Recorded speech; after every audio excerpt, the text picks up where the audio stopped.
Hello and welcome to another video blog from home, and today on A Vogel Talks Menopause I'm going to be talking about 5 life changes that can impact on your menopause. If you like my tips and advice, then please subscribe and remember to hit the bell icon so you can be notified of all my new videos. It can be overwhelming at the best of times to cope with all the changes that are going on in the menopause, but at the same time some lifetime changes can occur as well, and they can have a huge impact on how you feel going through the menopause. So today I'm going to be talking about those life changes, how they can impact on your menopause, and how you can support yourself better through these difficult times. Number 1 is empty nest syndrome. Unfortunately, children leaving home often happens at the same time as you're going through the menopause. So you're not only having to deal with all your own physical and emotional symptoms, but there's also the emotional grief, sadness, even feelings of loss when your children leave home. And although you will worry about them wherever they are and whatever they're doing, not having them at home can change everything. You're not spending time with them, you're not looking after them, you're not maybe communicating with them so much. And a lot of women can feel really lost. Suddenly their role has changed.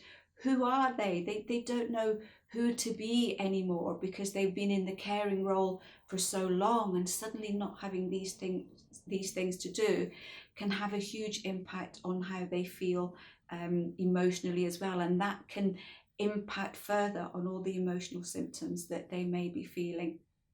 Number 2 is relationship changes, and very often this just comes after the children leaving home. You may both have been really busy and suddenly there you are on your own, and you may not know how to communicate so well with each other. Some women find that they don't really understand the person sitting at the opposite side of the breakfast table. It may be more difficult to get on with each other, and especially if you are experiencing a lot of mood swings and anxiety and just feeling really rotten, then having to communicate with other people can sometimes be very difficult. There's also the fact that you could be suffering from just feeling less attractive. You might have put on a bit of weight. And then there's the intimate side of things as well. For a lot of women, libido can change, it can decrease, and if they're suffering from things like vaginal dryness, then sex can be very uncomfortable and very unappealing, and that can also impact on relationships because partners may not really understand why you don't wish to do any of these things, and that can further impact on relationship issues. Number 3 is divorce, and again that can follow on from suddenly realizing that you may not care for your partner as much as you did. For some women, there is also other changes. They feel more energetic, they feel that they want to do more, they want to go out and grab life, and suddenly their partner doesn't want to do that anymore. So changes can occur that really can't be put back together. It's quite interesting because there was a study by the AARP which found that 60% of women initiated divorce in their 40s, 50s or 60s, and this is the same age group of women going through the menopause. Number 4 is aging parents. If you have a busy life, if you do still have people at home, if you're working, and then at some point, maybe on a daily basis or on a regular basis, you have to look after elderly parents, that's going to drain your energy and your time further.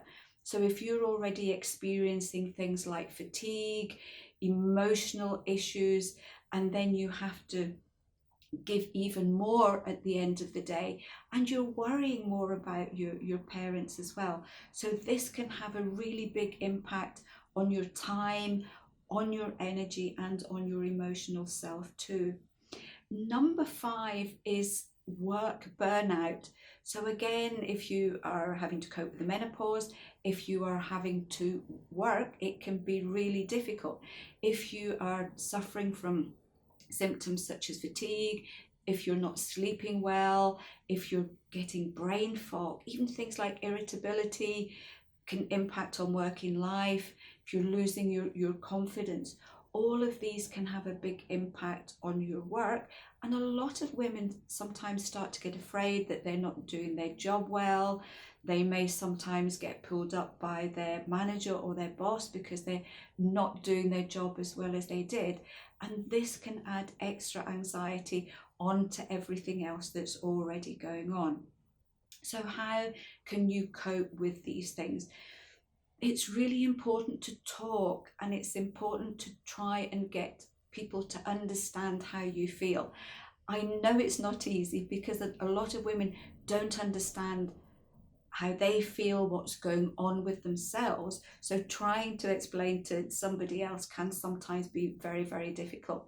But it's always worth trying to talk. And sometimes when other people understand what you're going through, you will end up getting support rather than them being argumentative or just being a little bit aggressive towards you.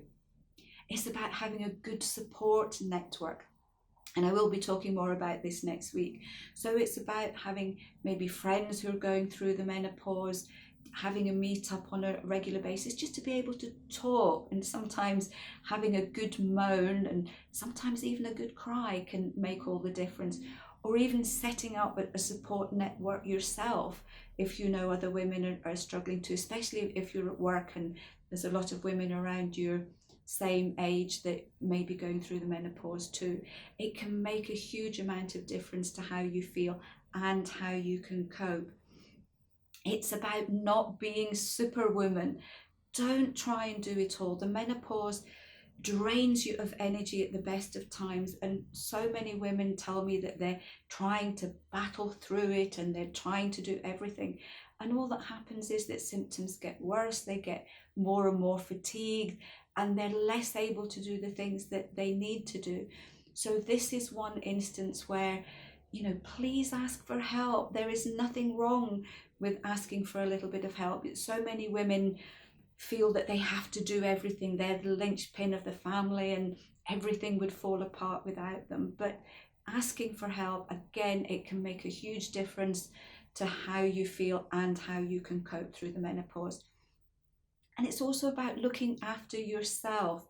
Where are you on your list of priorities on a daily basis? I bet you're not even on the list. So it's very important to look after yourself well, because that will give you both the physical and emotional strength to help you cope with everything going on. So it's about trying to get a good night's sleep, trying to sort the flushes and other physical symptoms that may be going on. And this is where natural remedies can sometimes be really, really helpful.